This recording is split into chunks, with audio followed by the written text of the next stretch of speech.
L'espace, cette entité inaccessible, aussi grand que l'infini.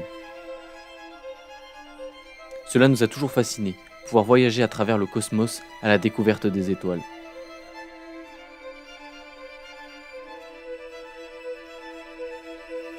Bloqués sur notre Terre, nous ne pouvons que les observer. Même avec nos fusées les plus puissantes, nous arrivons à peine à atteindre la Lune. Seulement, depuis, un nouvel espoir est né. La recherche spatiale prend un nouveau tournant. Plus économique, elle devient plus accessible grâce à des sociétés comme Salut, c'est Brandon Musk et bienvenue à la NASA.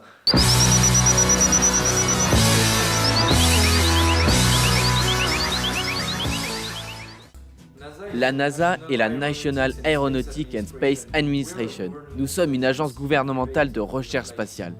Même si aujourd'hui il existe de nombreuses sociétés privées, on reste les meilleurs dans le domaine et la plus importante du monde. Avec 19 milliards de dollars de budget annuel, on a moyen de faire des vrais projets. Parce que c'est bien beau d'envoyer des voitures dans l'espace, mais il va falloir faire un peu mieux pour nous impressionner. Pardon, je m'emporte. Suivez-moi, je vais vous montrer ce qui se passe ici. Bienvenue dans la salle d'archives de la NASA. Ici, nous stockons tous les anciens dossiers ainsi que toutes les vidéos des anciens projets. Depuis la création de notre agence gouvernementale en 1958, de nombreux projets ont évolué dans la tête de nos ingénieurs. Ici, dans cette salle, nous allons discuter ensemble des dates clés qui ont permis à la NASA de devenir un peu les maîtres de l'aérospatiale dans le monde. Tout d'abord, un des plus grands moments de l'humanité. Le premier homme a posé le pied sur la Lune. Le 20 juillet 1969. Neil Armstrong. La première station spatiale habitée américaine, on s'est fait doubler par les Russes sur ce coup. Skylab est envoyé en orbite le 14 mai 1973 et va rester de nombreux mois en orbite. Notre télescope Hubble est envoyé en orbite en 1990. C'est une prouesse technologique et scientifique. Il a permis de découvrir de nombreuses choses sur la matière noire et sur l'expansion de l'univers et les trous noirs supermassifs. La dernière date clé qui a permis de renouer des liens avec de nombreuses agences spatiales comme la Russie, l'Europe, le Canada, le Japon. C'est le 20 novembre 1998 que nous avons mis au point une station spatiale pouvant accueillir des hommes pendant de nombreux mois.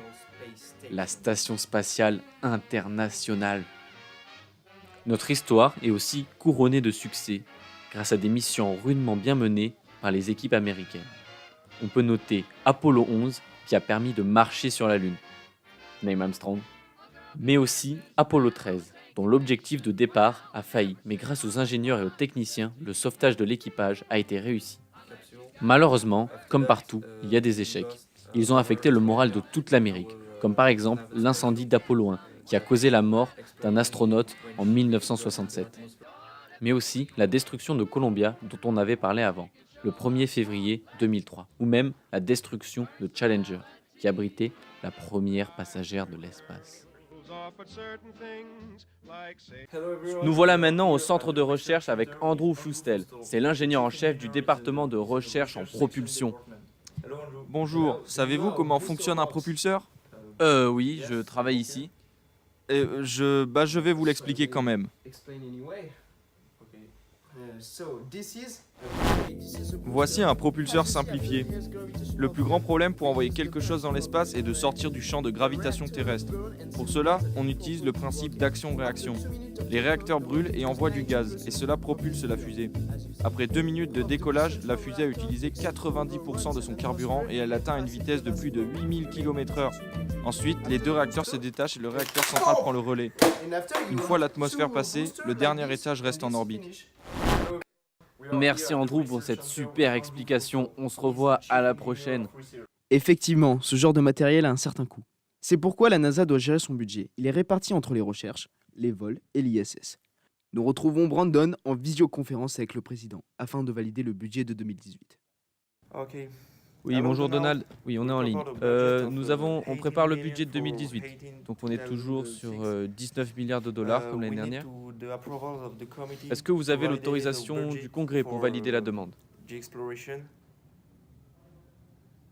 Oui, ok, d'accord. Ça va, je comprends. Oui, je comprends, on va essayer de se concentrer plus sur l'exploration de Mars et le télescope spatial, James Webb. D'accord. Ok, ben merci Donald et à la prochaine.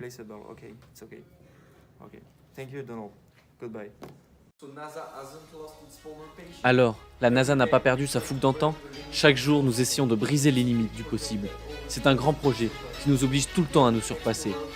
Nous sommes les explorateurs des temps modernes, les Magellans de l'univers. Et vous n'êtes pas au bout de vos surprises.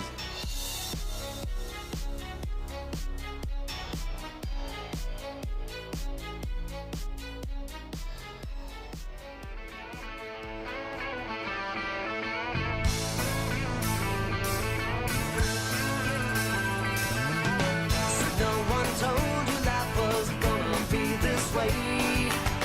Your job's a joke.